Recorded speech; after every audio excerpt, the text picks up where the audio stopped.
Hello and welcome guys. आप सभी का स्वागत है आपके अपने YouTube channel RK BA classes में। काफ़ी दिनों से कोई वीडियो ना देख पाने का, वो आप तक ना पहुंचा पाने का वीडियो, जो कारण रहा है वो रहा है मेरे स्वास्थ्य को लेकर। थोड़ा सा मैं बीमार हो गई थी, इस वजह से मैं आप तक कोई भी वीडियो नहीं पहुंचा पा रही थी। पर अब मैं बिल्कुल पूरी तरह से एकदम स्वस्थ हूँ, एकदम सही हूँ। तो अब मैंने आपको वीडियो प्रोवाइड कराने का स्टार्टिंग की है, शुरुआत की है आप तक अपने लेक्चर को पहुंचाने के लिए। तो मैं चाहूंगी जिस तरीके का सपोर्ट आप मुझे उस टाइम कर रहे थे, वैसा ही सपोर्ट और सहयोग आप फिर से मुझे कीजिए, ताकि मैं वापस से जिस एम को पाना चाहती थी, जिस उद्देश्य से मैंने अपने चैनल को स्टार्ट किया था कि लोगों तक अपने ज्ञान को पहुंचाने के लिए, वापस से मैं उस चीज को करना चाहती हूँ।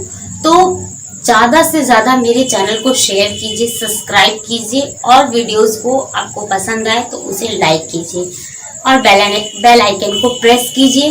बेल आइकन को प्रेस करने से मैं कोई भी वीडियो डालूंगी तो आप तक उसकी खबर तुरंत पहुंच जाएगी नोटिफिकेशन के माध्यम से। तो पिछले लेक्चर में हम लोग बात कर रहे थे एंशिएंट हिस्ट्री के बारे में, और एंशिएंट हिस्ट्री के बारे में हमने जो है आपके स्रोतों से, सोर्सेस से स्टार्ट की थी एंशिएंट हिस्ट्री। तो सोर्सों में मैंने आपको बहुत कुछ पढ़ा दिया था। इनफैक्ट मेरे सोर्सेस, पुरातात्विक सोर्स जो थे, आर्कियोलॉजिकल सोर्स, वो खत्म हो चुके थे और फिर साहित्यिक स्रोत भी मेरे खत्म हो चुके थे। ठीक है, सोर्सेस में वहां पे मेरा कुछ भी नहीं बचा है, बस एक पुराण बचा हुआ है। लास्ट टॉपिक हमारा पुराण होने वाला था, तो वो मैं आपको थोड़ा मिडिवल हिस्ट्री पढ़ाने के बाद वीडियो दूंगी, क्योंकि उसमें हमने कुछ थोड़ा बहुत पढ़ लिया है, थोड़ी बहुत जानकारी ले ली है। तो मैंने आपको इंट्रोडक्शन में अपने बताया था कि हम तीनों हिस्ट्री के बारे में पढ़ने वाले हैं, एंशिएंट, मिडिवल और मॉडर्न। तो आज के इस वीडियो में मैं आपको मिडिवल हिस्ट्री के सिलेबस के बारे में पहले बताने वाली हूँ, क्योंकि किसी का लक्ष्य पता है कि हमारा लक्ष्य क्या है, यानी कि मिडिवल हिस्ट्री। तो हमें रास्ता पता होना चाहिए कि किस किस रास्ते से होकर हमें जाना है कि हम अपने लक्ष्य को प्राप्त कर सकें जल्दी से जल्दी और सही तरीके से। तो इसलिए किसी भी हिस्ट्री या किसी भी सब्जेक्ट को पढ़ने से पहले हमें उसका सिलेबस पता होना चाहिए कि हम उसमें क्या पढ़ने वाले हैं। ठीक है, तो हम इसमें पढ़ने वाले हैं मध्यकालीन भारत में। हम अपने सिलेबस के बारे में बात कर रहे हैं, तो हम पढ़ने वाले हैं, पहला टॉपिक जो हमारा होगा, अरबों का आक्रमण होगा। एक मिनट में इसको रोक के आपको एक बात बताना चाहूंगी। कोई भी मेरा वीडियो देख रहा हो, अगर उसका सब्जेक्ट हिस्ट्री है और वो किसी भी एग्जाम की प्रिपरेशन कर रहा हो, चाहे वो कोई कॉम्पिटिटिव एग्जाम की प्रैक्टिस कर रहा हो, प्रिपरेशन कर रहा हो, या फिर बीए का बच्चा है और किसी भी यूनिवर्सिटी का है, ठीक है, तो ये वीडियो उसके लिए यूजफुल ही होने वाली है, क्योंकि हमारे मिडिवल हिस्ट्री के जो टॉपिक्स हैं, जो सिलेबस है, वो ऊपर नीचे है, बट सारे मिडिवल हिस्ट्री को मैंने अपने सिलेबस में कवर किया हुआ है। तो आपको पूरा का पूरा सिलेबस यहाँ पे मिलेगा, किसी भी यूनिवर्सिटी के छात्र हो आप, चाहे किसी भी यूनिवर्सिटी के। ठीक है, तो वे आपके लिए उतना ही यूजफुल है जितना कि हमारे बीएचयू के स्टूडेंट्स के लिए है, बीएचयू के बच्चों के लिए। ठीक है, तो और अगर आपको मेरे पढ़ाए हुए टॉपिक की पीडीएफ चाहिए होंगे तो वो आपको मैं प्रोवाइड करा दूंगी, बट यहाँ हम इस टेक्नोलॉजी, इस ट्रिक से पढ़ रहे हैं, जब सिलेबस पे आते हैं। ठीक है, ज्यादा बातों को ना करते हुए, तो अरबों का भारत आक्रमण। अरबों ने भारत में आक्रमण किया, पहली बार किया, किस उद्देश्य से किया और किनके द्वारा कराया, क्योंकि कोई भी आक्रमण, कोई भी युद्ध होगा तो किसी के द्वारा कराया जाएगा।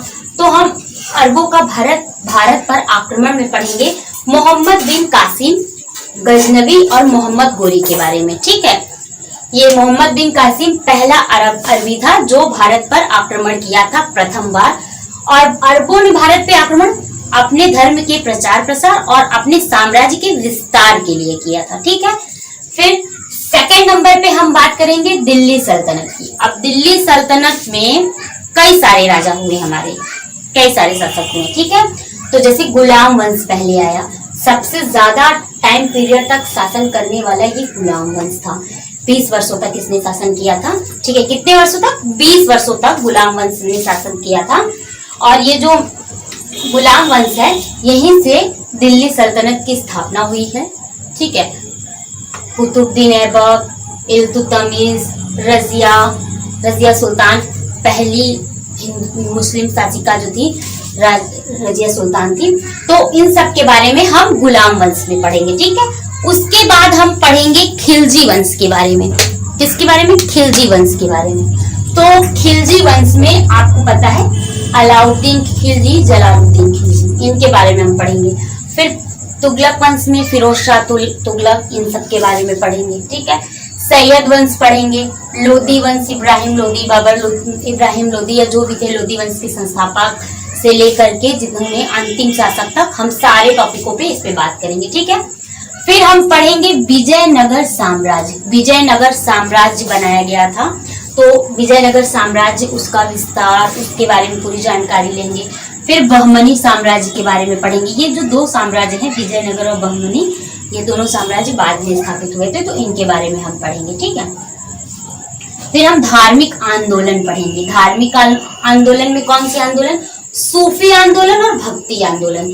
ठीक है, सूफी संतों के बारे में और भक्ति काल के जो भी संत वगैरह हुए थे उनके बारे में हम पढ़ेंगे धार्मिक आंदोलन में। ठीक है, उसके बाद हम बात करेंगे मुगल साम्राज्य के बारे में। मुगल साम्राज्य के संस्थापक जो थे वो आपके बाबर थे।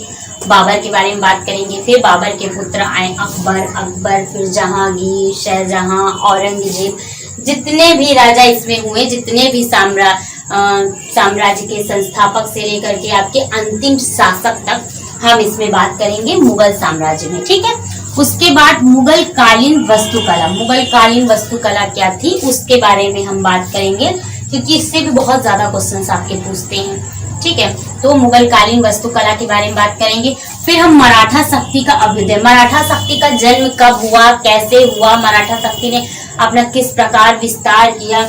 फिर आंग्ल मराठा संधियां, कितनी संधियां हुई, किनसे युद्ध हुए। ठीक है, शिवाजी के किनसे युद्ध हुए, इनके बारे में, और शिवाजी के बारे में पूरा हम इसमें पढ़ेंगे मराठा शक्ति के अभ्युदय में, क्योंकि मराठा शक्ति में मेन आपके शिवाजी ही हैं। इन्होंने ही मराठा शक्ति का उद्भव किया था। फिर इनकी संधियों के बारे में, जितनी भी आंग्ल संधियां हुई हैं उनके बारे में हम बात करेंगे। गाइस, ये टॉपिक तो ऐसे तो देखने में बहुत ही छोटा सा लग रहा है, बट जब इसमें हम एक एक करके धीरे धीरे स्टार्ट करेंगे तो ये आपको पता चलेगा कि हाँ, मध्यकालीन भारत भी कुछ है किस तरीके से।